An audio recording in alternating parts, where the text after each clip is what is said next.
Kaibigan pagka merong kailangan. Ang tunay na kaibigan, yung kaibigang nandyan pagka may kailangan ka. Merong kaibigan na, kumbaga, merong masaya ka, malungkot ka, may problema ka, gipit ka, wala kang pera. Kasama mo pa rin sila, kaibigan mo pa rin sila. Pero merong kaibigan na kaibigan lang pagka may pera, may kailangan sa'yo. Sinasabi ng Biblia yun eh. Basahin natin. 14:20 ng Kawikaan.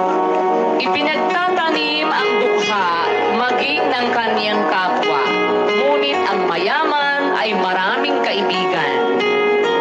Ang natural eh, yung dukha, pag dukha ka, kahit kapwa ang dukha, galit sa'yo. Pero yung ikaw mayaman, maraming kaibigan. Bakit? Kaibigan pera ang gusto mo. Kaibigang mapapakinabangan ka.